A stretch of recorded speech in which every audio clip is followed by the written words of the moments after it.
For your business to transform, your people must transform. Your people innovate. Your people engage. Your people perform. Your people are not just a competitive advantage, they are the competitive advantage. To transform your people, you have to start at the top by creating leaders that can transform others, creating leaders that can build teams where everyone has a voice, creating leaders that can adapt rapidly to new ways of working, creating leaders who are aligned, not just with each other, but with the goals of your business. You must also transform the doers, the people who run your business day in and out. Your creators, talkers, performers. They want upskilled to be the best and reskilled to try something new, and you must show them the way. It is up to you to show your people how to transform if you want your business to transform. The good news is that you're not in it alone. At Infopro Learning, it is our mission to transform your people, to transform your business, and we have over 25 years of experience backing us up. We've transformed how a publishing company onboards its people, getting them to peak performance in 1/3 of the time.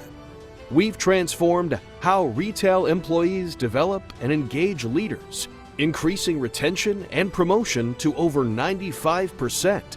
We've transformed how a telecom company serves its customers, training over 25,000 employees in under 3 months on how to delight their customers with new software tools. And we've transformed the L&D organization for a pharmaceutical company, shrinking the cost per learner by 50%. At Infopro Learning, we transform people to transform business. And your next transformation starts here.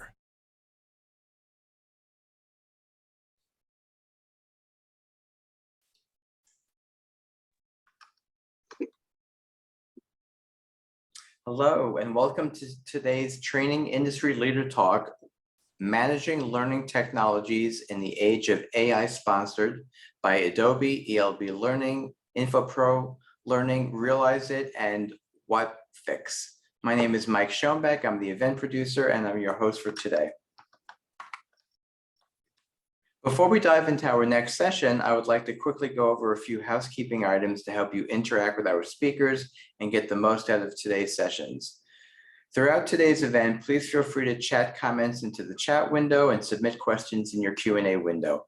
I'll be monitoring your comments and saving your questions for Q&A towards the end of the session.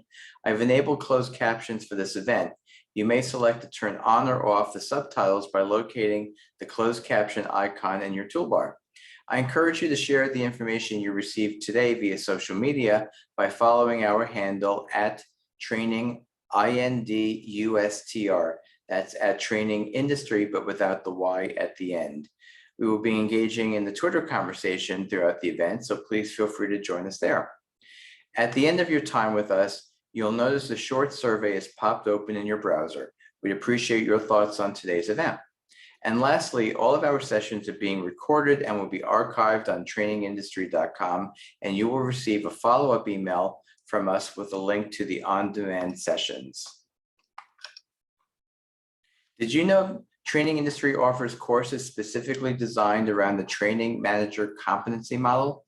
Training Industry has compiled over a decade of research to develop a catalog of professional development courses that connect you with expert instructors and the community of your peers to give you the tools, strategies, and resources you need to successfully manage a high-performing training organization. The Managing Learning Technology Certificate offers an overview of the complex array of learning technologies used within the training function. In this program, you'll learn how to manage learning technologies to optimize their business benefits, including improved efficiency, integration, collaboration, and more. And now, without further ado, it is my pleasure to introduce you to our speaker, Sriraj Mallick. Sriraj Mallick is the CEO of Infopro Learning and has invested over 27 years at the intersection of technology and talent development. This has given him a strong background on past technology implementations and their trajectory, and a unique perspective in applying them at scale for talent transformation use cases. For over 25 years, Infopro Learning has been an industry leader in workforce transformation and unlocking human potential. As a pioneer in enterprise L&D, Mallick has been singularly focused on ensuring the success of clients, employees, and partners. Throughout his career, Mallick has successfully launched performance-driven and AI-powered learning services, solutions, and digital SaaS platforms to scale businesses globally. And Sriraj, please take it away. Thank you, Mike.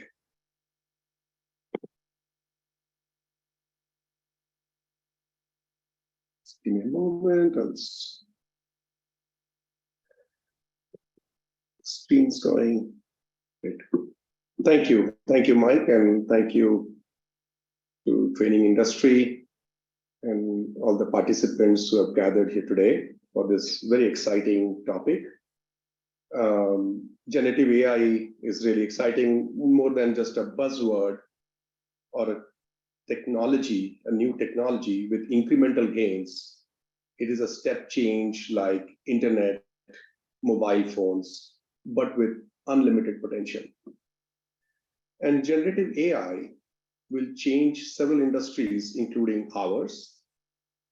Therefore, we at Infopro started to think about deep strategic shifts in our business model, our operating model, and our services in order to serve our clients and help them unleash its power and potential safely and securely. We are at Infopro at very early stages of learning, adopting, and doing pilots and prototypes with our customers who are at the forefront of AI adoption.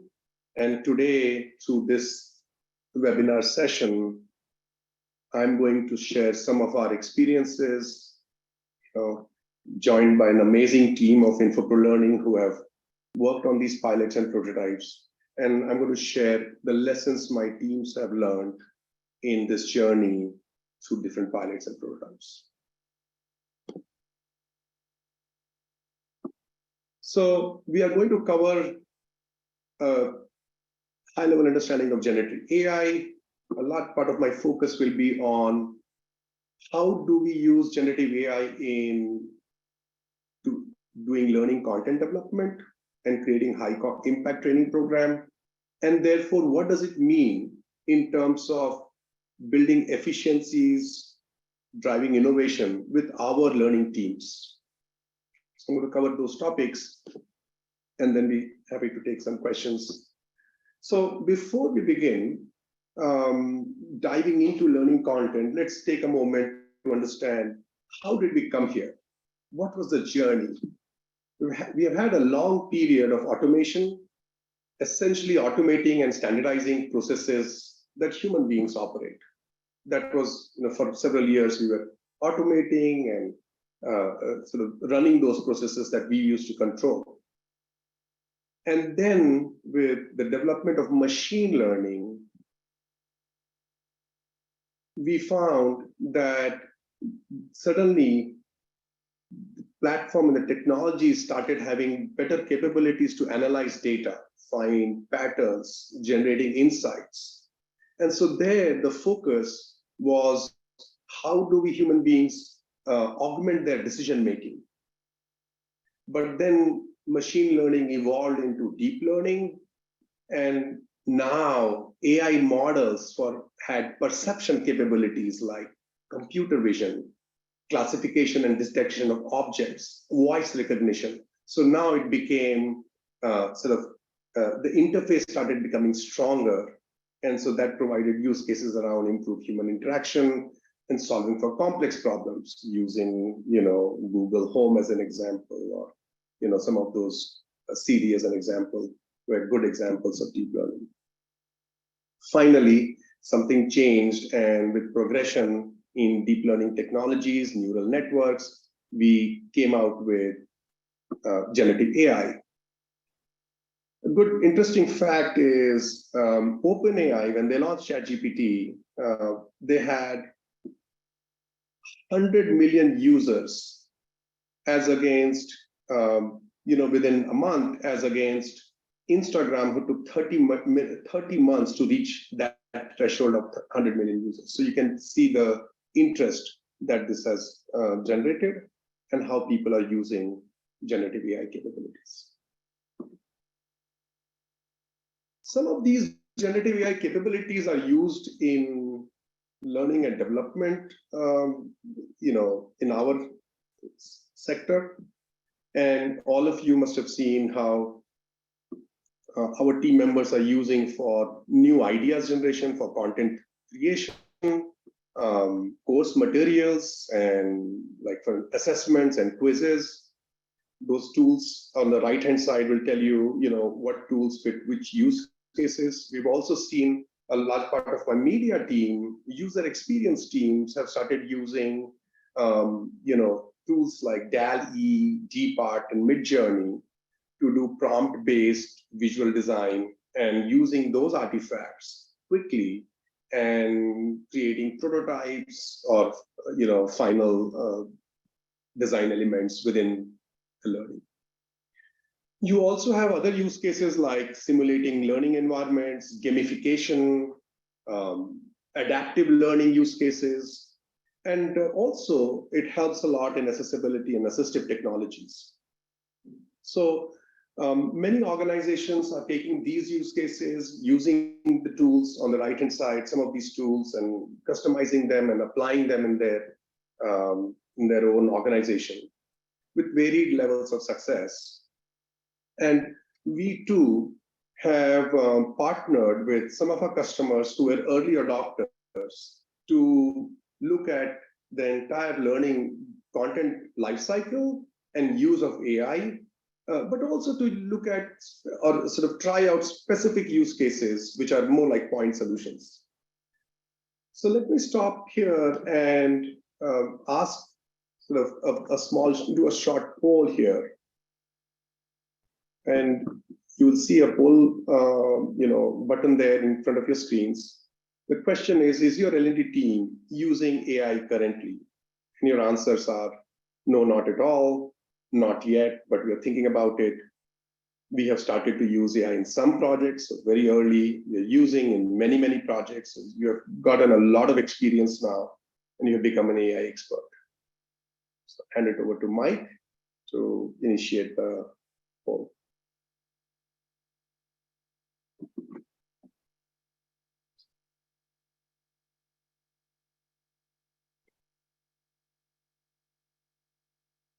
Okay, so I can see the results here. Almost 17% no, not at all. 45% they're thinking about it. So between those two groups who are just trying to shape up as to what it would mean to their organization, very pre-early adoption, and then 34% are early adopters using AI in some way or fashion, while 3% are using frequently, and 2% of the audience polled are using as an expert.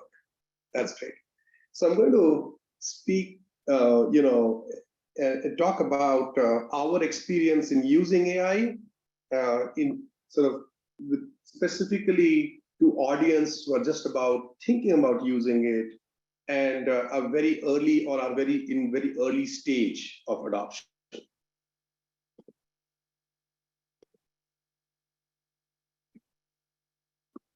So I'll touch upon an important question this webinar, how to leverage AI to create high impact training content. We'll go through some use cases and see how we are leveraging the power of AI at Infopro Learning. So all of you have used some form of ADDIE design framework in learning content development. We may have different names, models, but typically most learning projects go through these phases where we analyze, design, develop, implement, and evaluate. So our focus is to talk about how do you create learning content and use AI through the different stages and phases of the ADDIE model. We thought it's the easiest way to explain. It's common language used in this industry.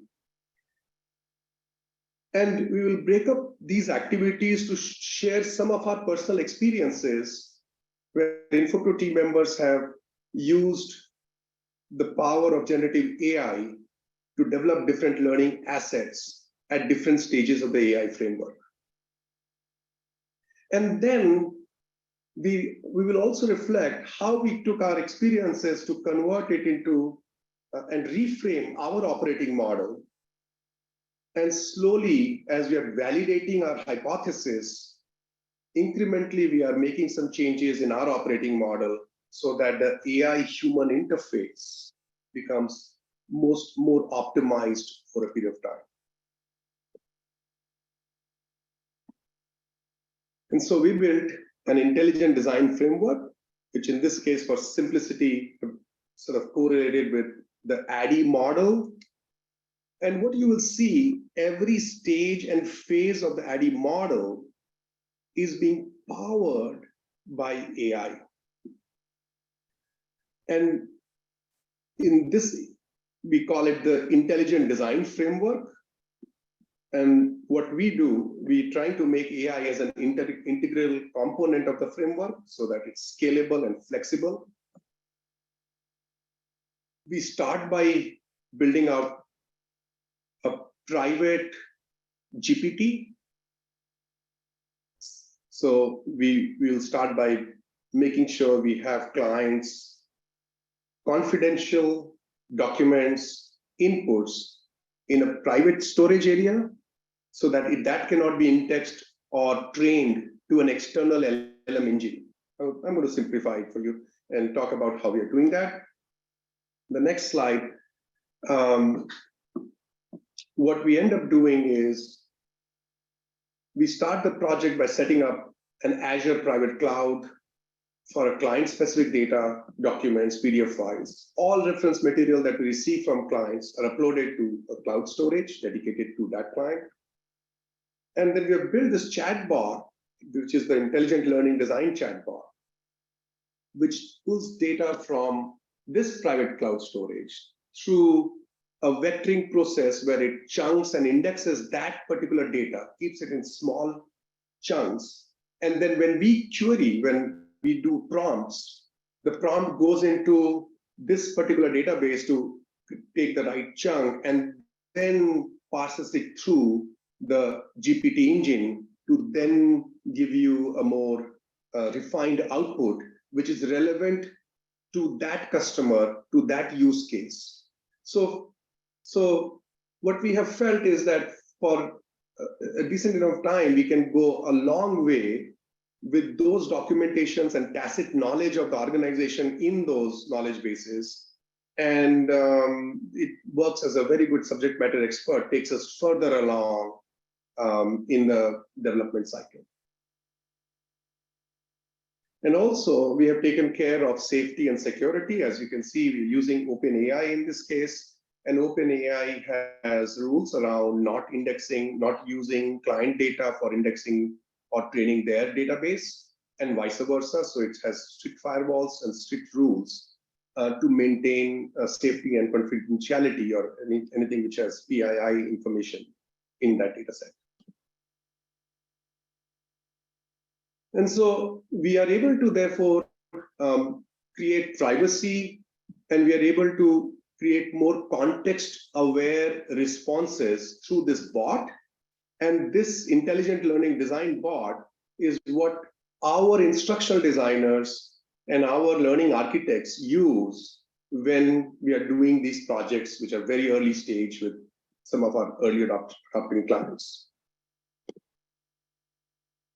What you will see now is in this slide, we are trying to show the ones which is colored in pink are those deliverables from Infopro, which are largely dependent on this intelligent learning design chatbot that we have developed.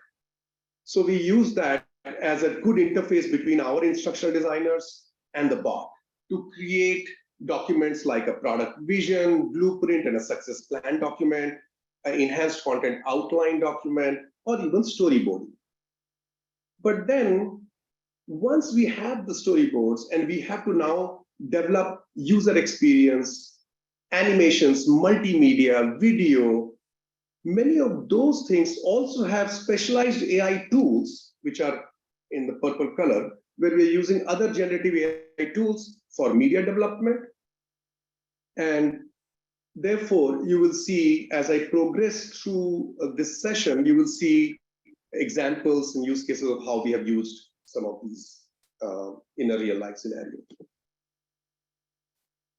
So in this case, you will notice we are developing a course outline for a financial services customer, and we have given a prompt. We are using our design chat, the intelligent learning design chatbot, and I'll share with you a video output. You will see our prompt, and you will see within few seconds, it has taken the relevant context from the personal, private, company-based documents, PDFs, knowledge base, processes through the GPT to give us an outline, a course outline on the right-hand side. Now, from the outline, and what we have found in our experience is that our instructional designers were trained in doing prompt engineering, and so over a period of time, they became better and better in doing these prompts. And as we became better and better in these prompts, we also found the output changing and the quality of output improving. So those were some of our experiences. A typical course outline would have taken us a 1.5 hours or 2 hours, but right now, reaching a similar level of capability or quality, it takes us less than 15 to 20 minutes. In this example, you will see we are doing a course. We are using, once you've generated a course outline, you can produce with a design document. If it is lengthy and complex,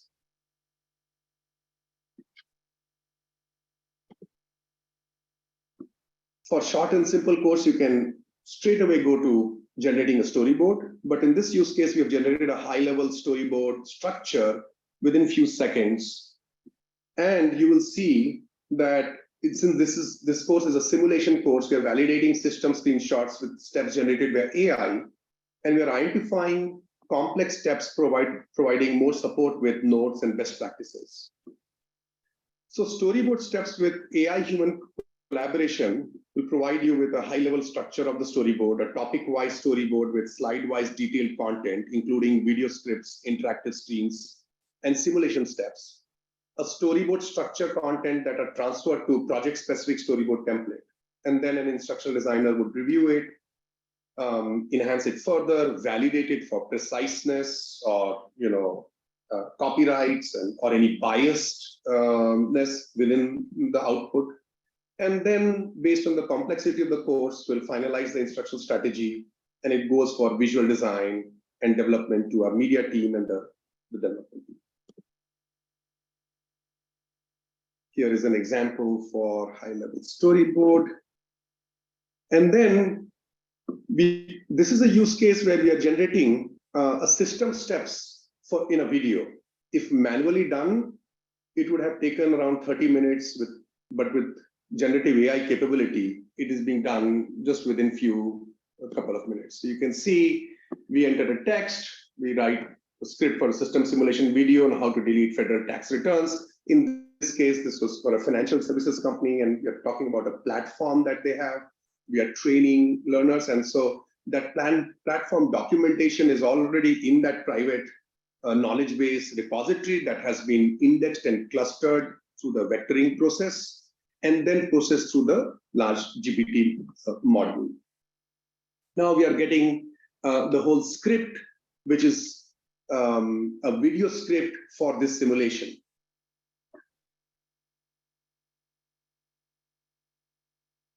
Moving on, we'll share with you an explainer video script where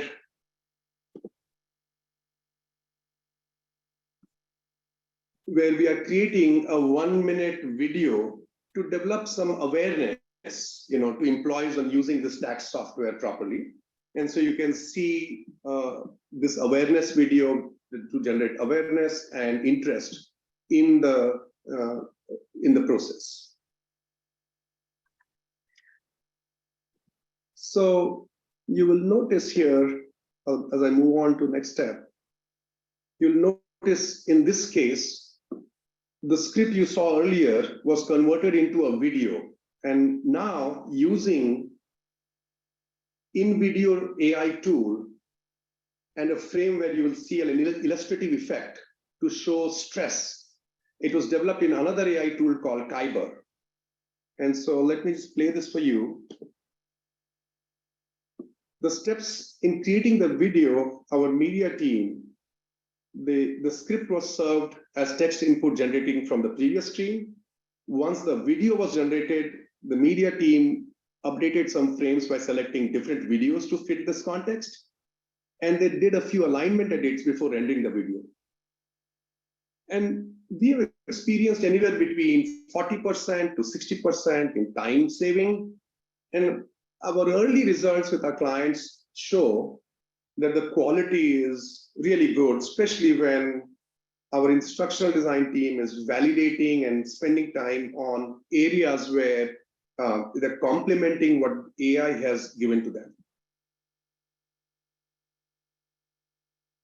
The next use case is AI-based video using an AI tool. But in this case, the storyboard was written 100% by an instructional designer. The storyboard does not come from an AI tool or our intelligent learning design chatbot. So you will see, very interestingly, you will see here, this is for a client who's developing a supply chain academy. And a storyboard was fed into this AI tool, which is in video. And here again, the work was done less than 50% of time. And we saw some decent results in terms of just the interaction and the engagement these assets have been able to create.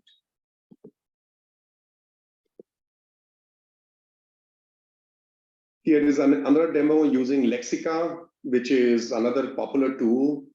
And we are using this tool for graphic and image creation. And you will notice in this demo that our teams can create a prompt and change color, background color, generate a new image, and based on the image, make changes to, based on the appropriate text input, you can create texture, create textures, patterns, backgrounds, images with different styles, and make it highly creative.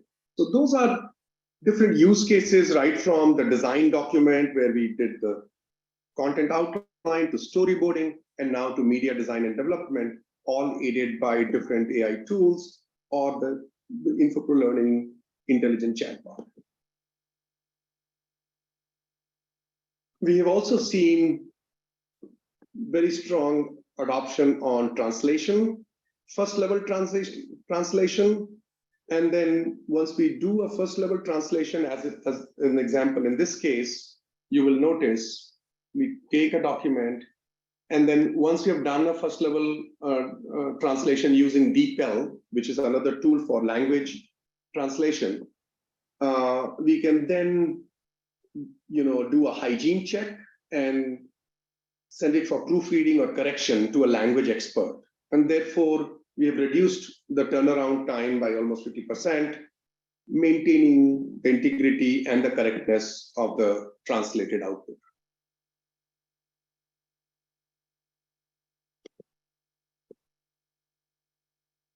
Okay.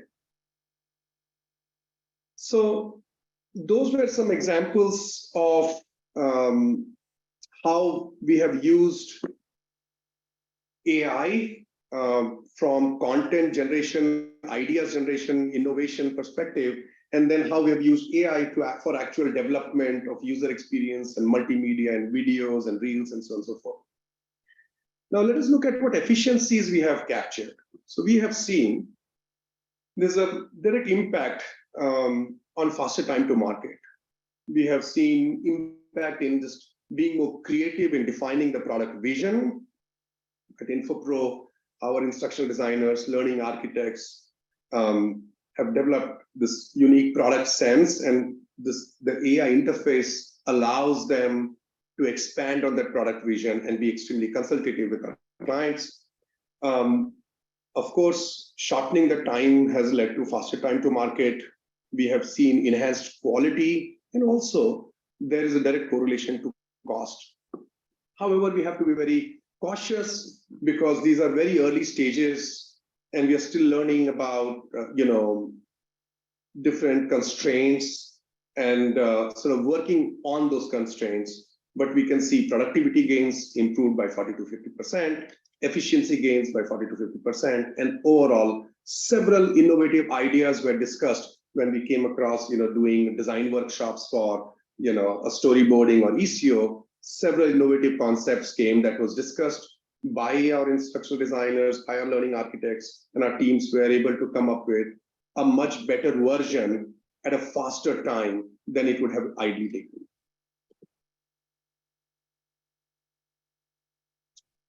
So that brings us to this question on how can you create this into an operating model where you adopt generative AI. We see 3 stages. One is the cultural transformation, fostering a culture where AI is viewed as a team member, where strategic workforce planning is being done to develop a workforce with a futuristic vision on how they will be able to use AI as an enabler in their day-to-day work, and also to reframe our L&D operating model where we're able to design a scalable and an agile operation team which uses AI and delivers in this new way of working where we have a good interaction and engagement between AI and the human being. And therefore, our message from our learnings so far is future of learning and development team in the age of AI would require core and new skills, business acumen, understanding of your business use cases, ability to do prompt engineering, having those skills, learning those skills, and a mindset shift to work in collaboration with AI. So that was all that I wanted to share today in this short time. I'll hand over to Mike for Q&A. Yes, and we have lots of questions pouring in here. Okay. Melody asks, it seems that vendors are quick to jump on the AI bandwagon. How much of that is valuable investment versus jumping on the bandwagon during the hype? Yeah, that's a great question, Melanie. I think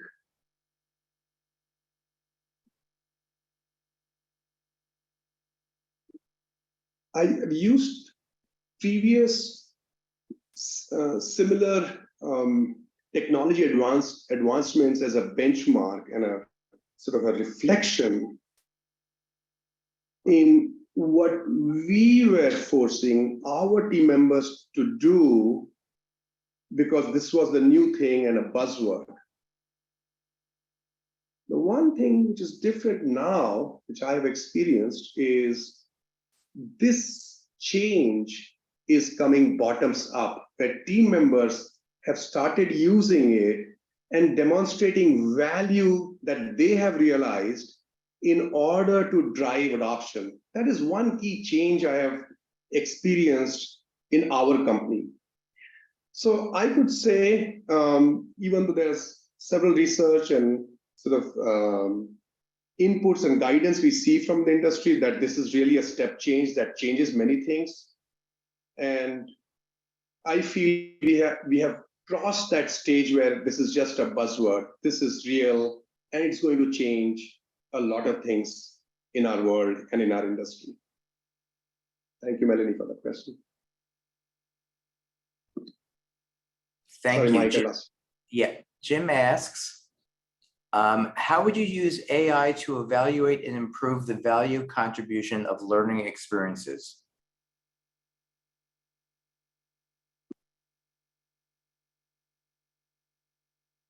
So we go through a process, a step-by-step process of design. We start with a project blueprint, a product vision, and a blueprint document.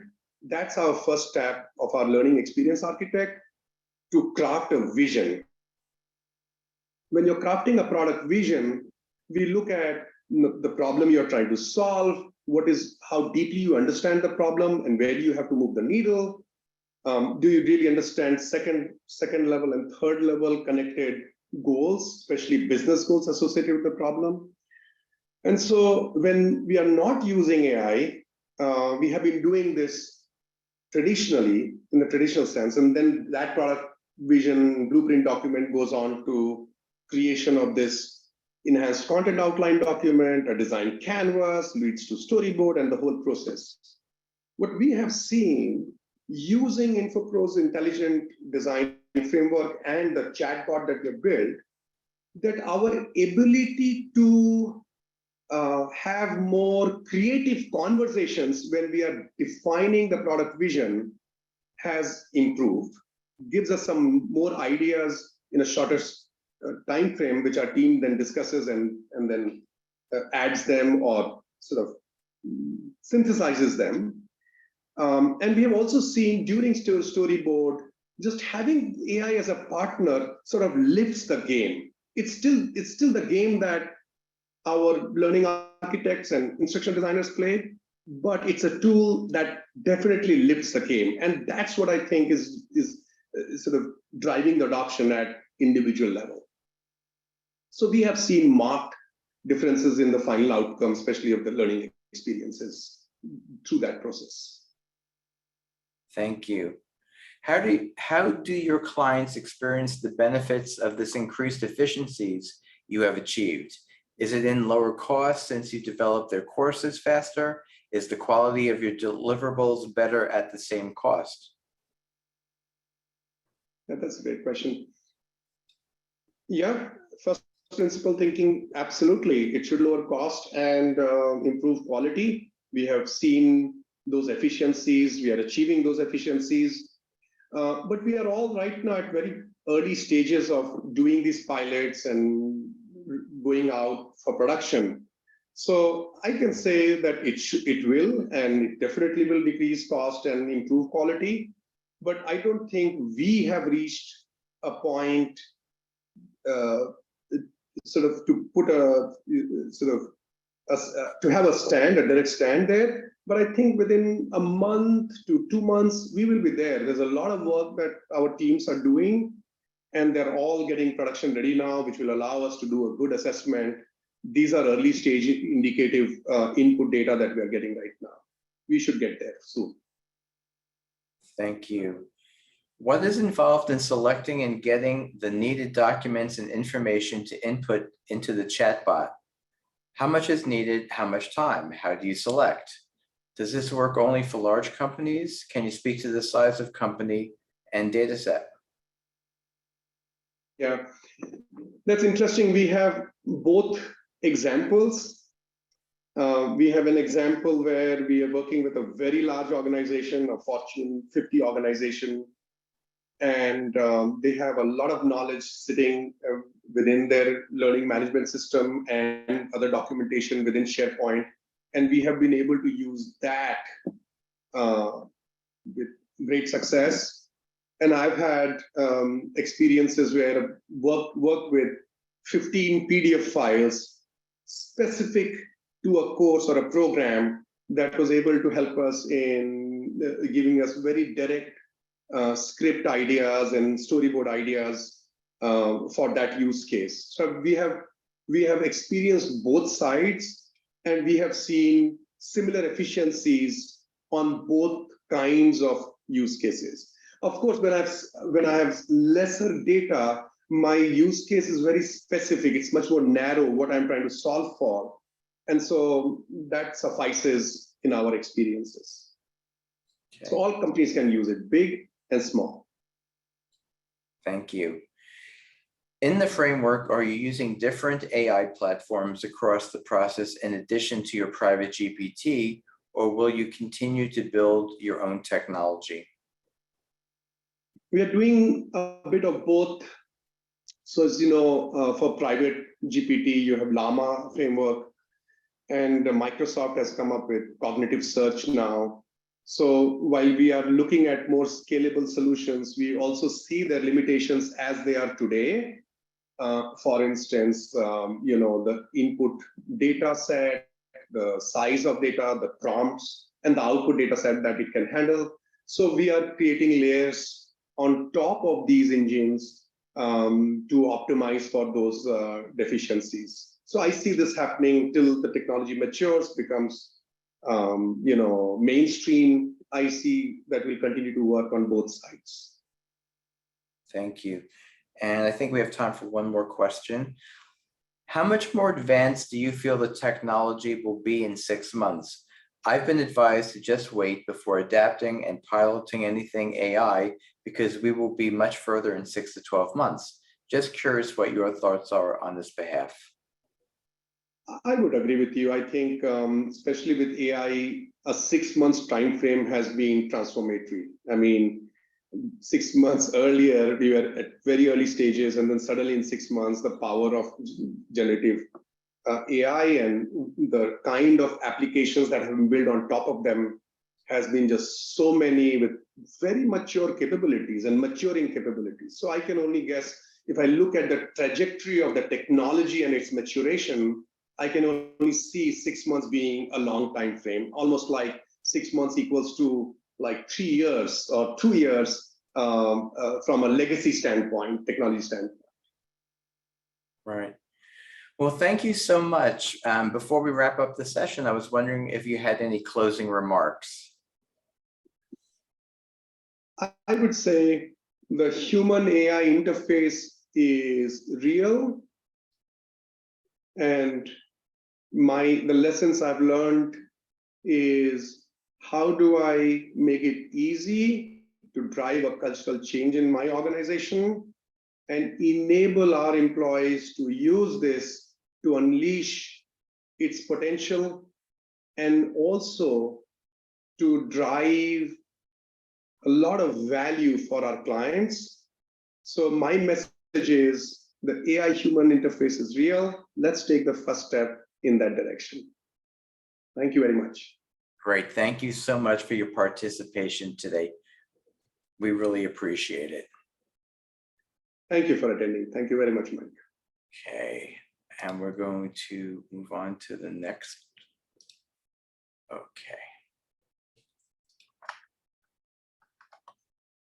Okay, well, we're going to be taking a 15-minute break, and up next we have Dr. Alan Partridge joining us from Adobe for their session, AI Everywhere. How will L&D leaders adapt to this new technological vision? In just a moment, I'm going to end this session, and you can join our next session by returning to the event lobby and going to the session tab.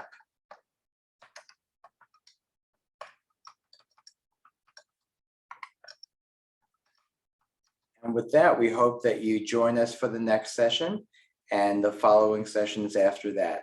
We'll see you there. Thank you.